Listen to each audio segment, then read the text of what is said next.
Saludo a la iglesia con la paz de nuestro Señor Jesús. Damos gracias a Dios por poder estar nuevamente aquí en su casa, venir a alabar su nombre, a glorificarlo, nombre por sobre todo nombre. Le doy gracias al Señor, principalmente porque esta semana, el día lunes, comí una comida que hicimos con unos carne picada así, media con olor raro. Sin embargo, la cociné igual, comí y tuve mucho dolor de cabeza, mareo. El jueves, inclusive, cuando fui al seminario, todavía estaba bastante mal, pero le doy gracias al Señor porque no me agarró fiebre ni nada, simplemente fue un malestar bastante grande que tuve, pero el Señor me dejaba de todas formas sentarme en su presencia, orar, leer la palabra. Y cuando uno está así enfermito, es como que se acerca más a Dios, ¿no? Gloria sea el Señor. Capaz que Dios a veces nos da un toquecito para que dobleguemos nuestra oración, dobleguemos la lectura de la palabra. Bendito sea aquel que no necesita eso para poder hacerlo todos los días, ¿no? Le doy gracias a Dios, alabamos el nombre de Jesús también, porque,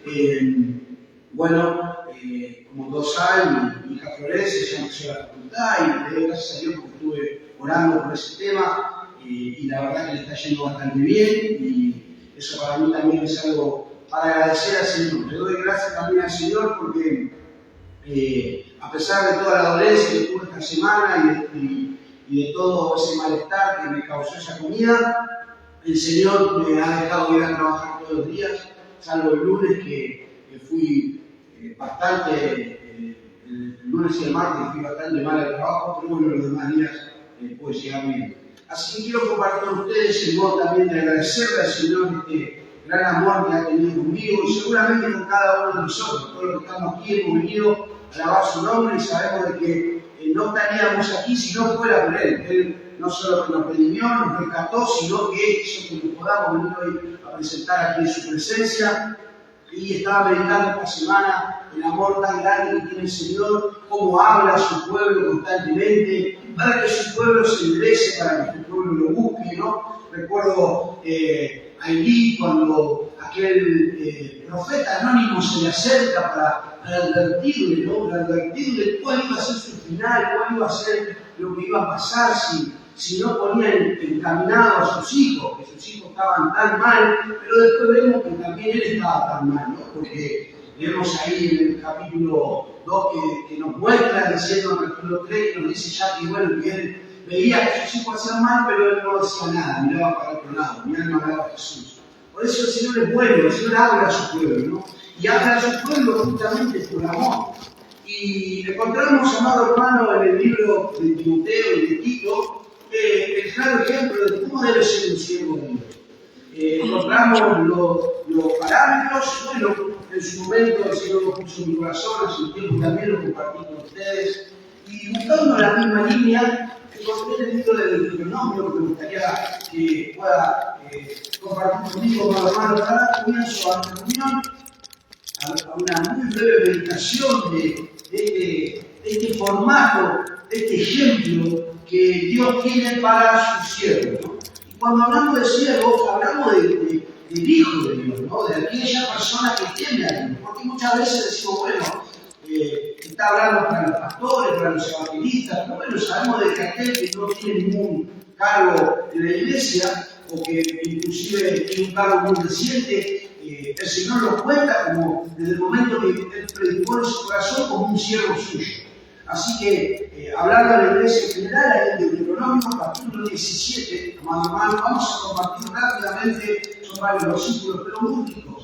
La verdad que nos da un ejemplo muy fino de cuál es la perspectiva que Dios quiere para sus siervos.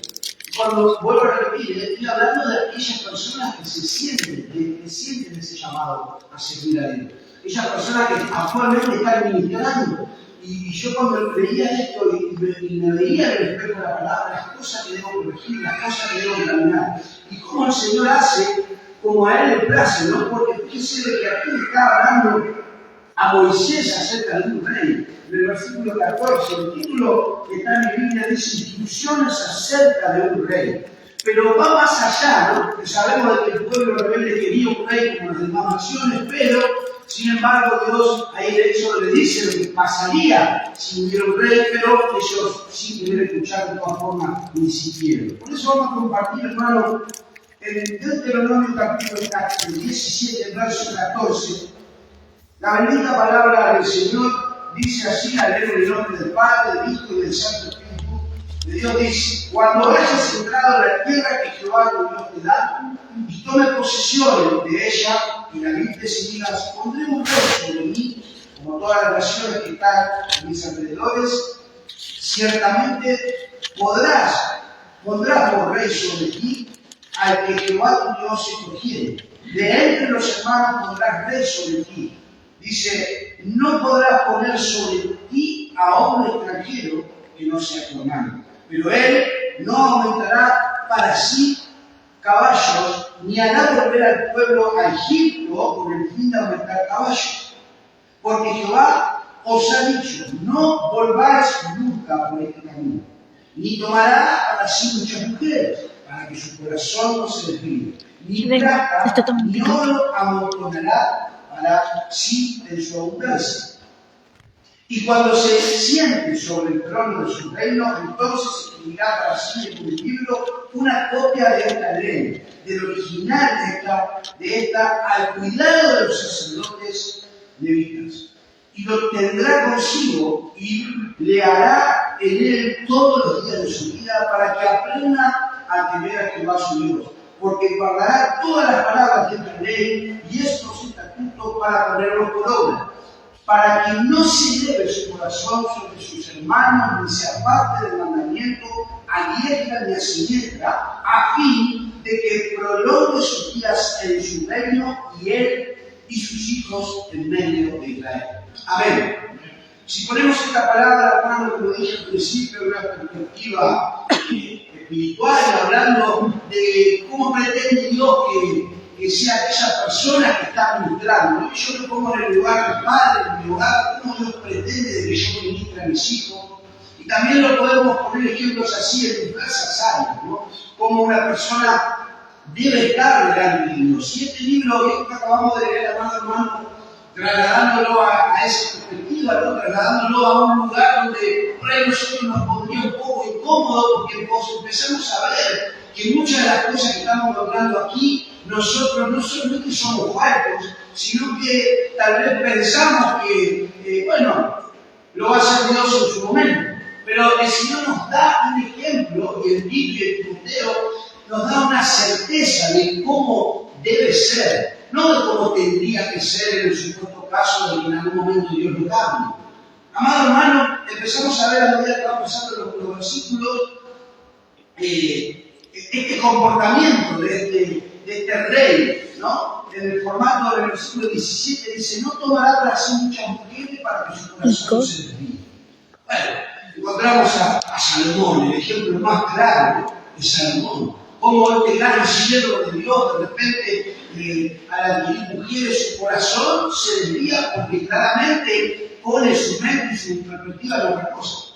Y, hermano, la verdad que como Salomón vamos a encontrar un montón de siervos de Dios que tuvieron el problema de entregar su corazón a algo que no sea Dios. Porque, volviendo al tema, estoy hablando de modo espiritual, ¿no? Y sabemos de que el ejemplo de la mujer en la Biblia podemos hablar de que puede ser una iglesia o las naciones, espiritualmente hablando.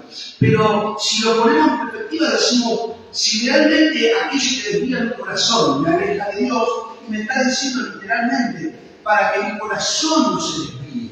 La palabra que usa en hebreo para desvíe significa literalmente corromper, que cambie la dirección, porque está corrompido. Ni plata ni oro amontonará para sí en abundancia. Está diciendo claramente de que la persona que está buscando interés que no corresponde al llamado por el cual Dios le dio, tendrá el final que tuvo Saúl. Tendrá ese final que Saúl tuvo y que indefectiblemente, por más de que lo queramos cambiar, la historia se repite porque justamente no tenemos en cuenta estos valores, hermano.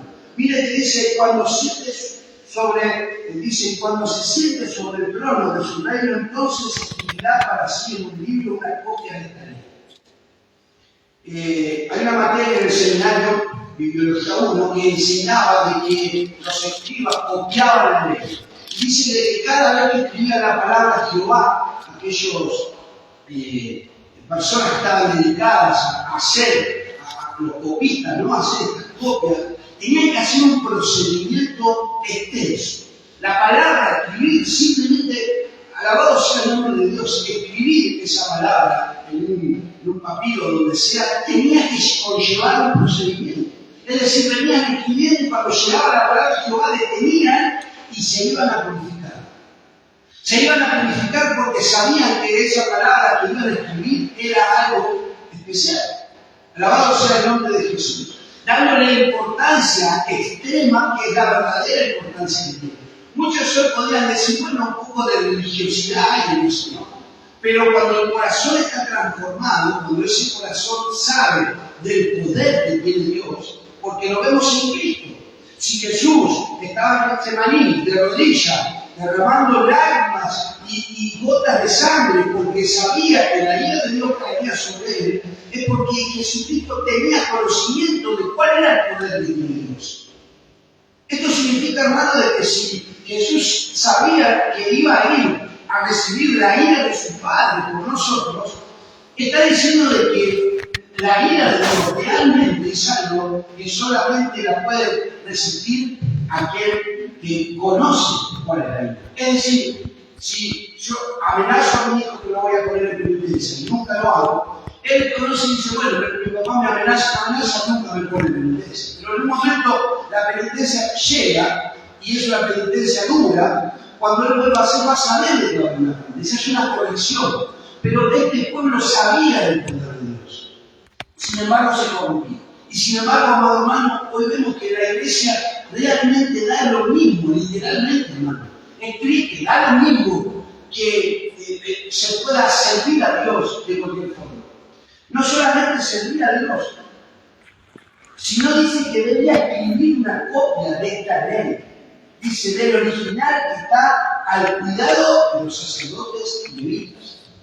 Fíjese cómo espiritualmente nos marca a nosotros que la palabra de Dios, la escritura, esta ley, debía no solamente, porque previamente ya estaba escrita en el corazón y en la mente, ¿no? Hoy sabemos de que esa profecía que dijo de que iba a escribir el Señor en nuestro corazón y en nuestra mente, su ley, ya se cumplió. ¿Cuántos alaban a Dios? ¿Cuántos tienen esa ley en su corazón y en su mente esta noche? Calculo de que tener la ley de Jehová en nuestro corazón y en nuestra mente nos hace ser cristianos, nos hace amar a Dios. Entonces, este ejemplo que está diciendo, como queriendo decir, debes copiar esta ley. Debes tener esta ley en ti. La mano dice, y lo tendrá consigo y le hará en él todos los días de su vida para que aprenda a temer a Jehová su Dios, para guardar todas las palabras de esta ley. Y podemos pensar de que cuando decimos todas las palabras de esta ley, estamos diciendo que hay una perspectiva muy amplia. ¿Quién puede guardar toda la ley? Solamente Jesús. Entonces volvemos a vuelta al punto. Si nosotros solo no podemos guardar la palabra de Dios sin tener el Espíritu Santo, ¿qué estamos esperando? ¿Cuál es la dificultad que nos hace a nosotros recibir ese Espíritu Santo de Dios? Recibir ese poder para poder seguir adelante, hermano. Yo pienso de que muchas veces me imaginé yo, ¿qué hubiera pasado en mi vida si no hubiera recibido ese gran poder, ese gran amor de Dios? Porque recuerdo que cuando iba a la iglesia y era adolescente, yo sentía simplemente, ni siquiera que era una religión, sentía como una diversión de la iglesia, como un pasatiempo. Cuando uno toma conciencia de la palabra de Dios, de la Escritura, que tiene que cavar profundo en tu corazón, que tiene que hacer sentirnos realmente que estamos altos delante de Dios, hermano. Porque es fácil deleitarse con la palabra de Dios, pero no sentirse mal. Lo importante es sentir que Dios nos está hablando a través de su palabra. Porque cuando dice en el versículo 20, para que no se eleve su corazón, está diciendo justamente eso.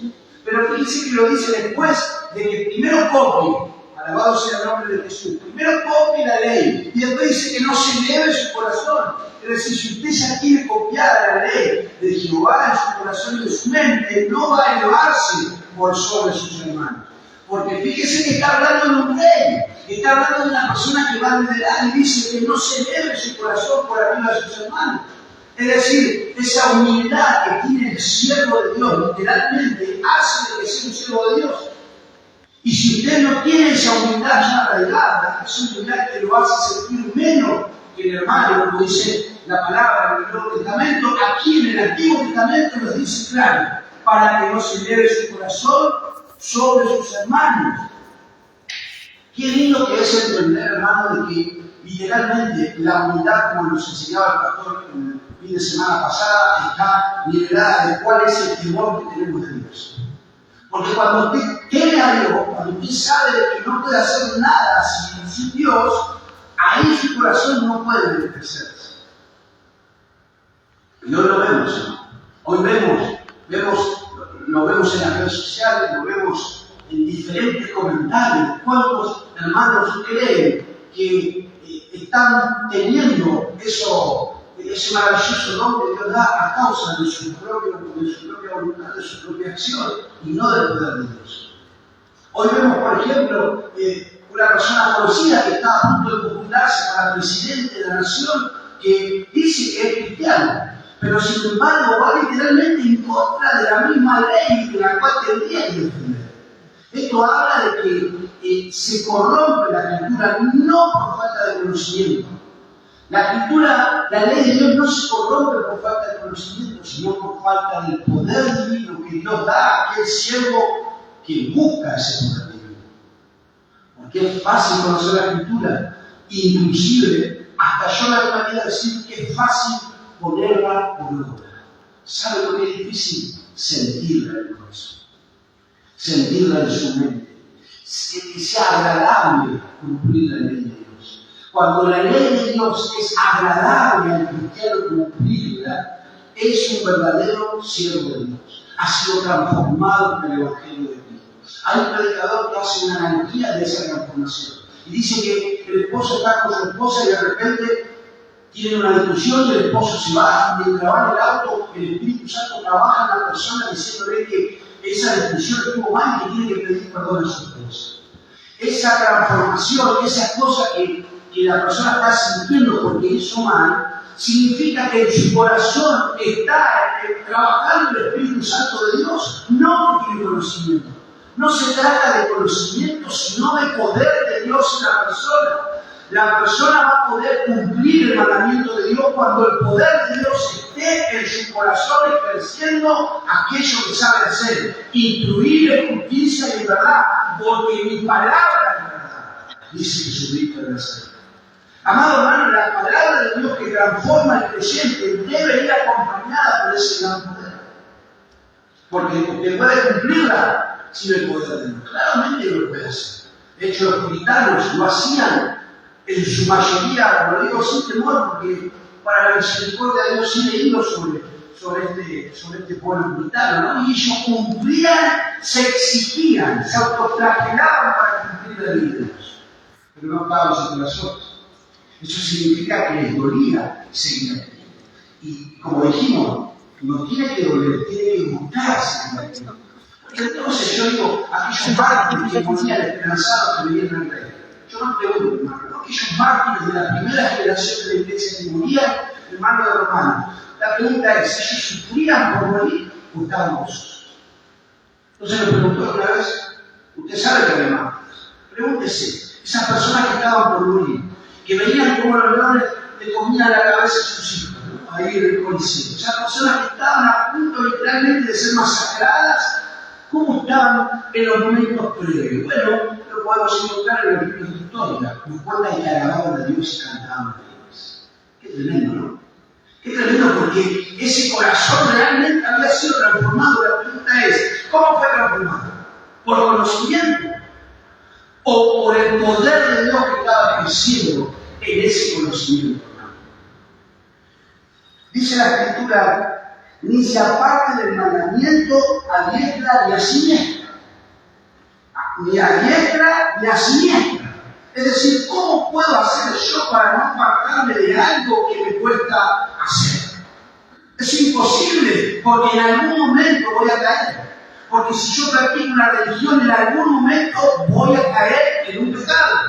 Esto no estoy diciendo de que no va a pecar el cristiano. Como dijimos del ejemplo que daba Cristiano, ¿no?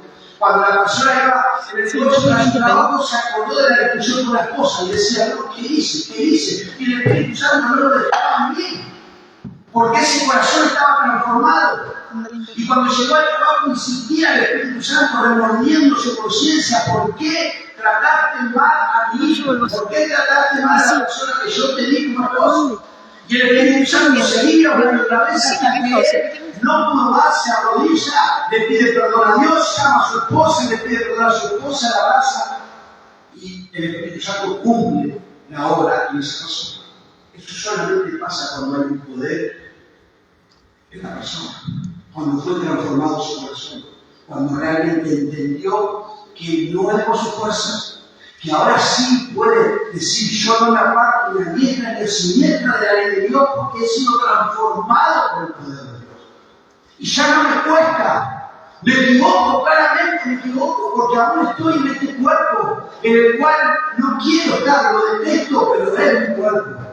Y tengo que cumplir esa ley de mi cuerpo. Pero cuando está en armonía el Espíritu Santo con el alma de la persona, cuando la mente fue transformada y piensa con Cristo, obedece al Espíritu y no al cuerpo. Eso es una vida transformada. Hermano, yo esto que estoy diciendo lo escuché hace varios años atrás de un siervo de Dios. Cuando el siervo de Dios promediaba mensaje, dijo en un momento que es tremendo, ¿no? Porque yo podría dejar de hablar ahora, bajarme y el culto continúe. Pero el siervo de Dios dijo, pero mientras hay vida, hay esperanza. Oh, mi alma alaba a Jesús. Eso significaba que cuando el chico dijo eso, yo escuché y dije, yo estoy en esa situación y necesito ese poder. Y el siervo de Dios dijo, mientras haya vida, hay esperanza. Mientras haya vida, hay esperanza de que ese corazón pueda ser transformado por el poder de Dios. Pedid y se os dará. No dice la Escritura que si nosotros pedimos conforme a la voluntad de Dios, Él lo dará. Y yo le pregunto, hermano, ¿la voluntad de Dios es que usted pueda tener la vida de Dios en su corazón? ¿La voluntad de Dios es que usted lo ame con todo su alma y con todo su corazón? ¿La voluntad de Dios es que usted no se aparte ni a diestra ni a siniestra de su palabra? Y usted diga, bueno, Señor, yo no puedo, yo necesito que tú me transformes en esta noche. Y el siervo de Dios terminó de predicar su oración. Y yo sentí en ese momento que había algo que me había quebrado mi alma. Amado hermano, el final es tremendo, porque dice, a fin de que prolongue sus días en su reino. Dice, él y sus hijos en medio de Israel. No dice en el mundo, no, porque podría decir en el mundo, pero dice en medio de Israel. Simbólicamente hablando y espiritualmente hablando, está diciendo de que a pesar de que usted vea cómo su hermano cae, a pesar de que usted vea lo difícil que es seguir, esa persona está cimentada en la roca que es Cristo, con un corazón transformado, y puede prolongar su vida hasta que venga Cristo. Estoy esperando eso, estoy esperando la venida de Cristo. Yo sé que usted también, hermano. Es momento de que podamos decirle al Señor que necesitamos terminar de ser transformados por ese bendito poder que Dios le da a aquellos que se lo piden, a aquellos que lo buscan en espíritu y en verdad.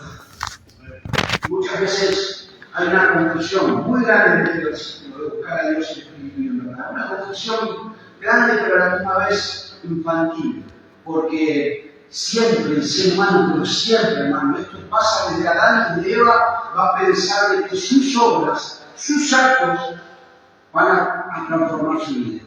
Pero sin embargo la Escritura nos dice de que no es por el hombre, sino por el poder de Dios que transforma al hombre. Es Él el que transforma, es Dios el que cambia, es Dios el que puede cambiar la vida del hombre, es Dios el que transforma ese corazón duro, es Dios el que limpia, es Dios el que sana. La sangre de Cristo es la que limpia de pecado, no la obra del hombre.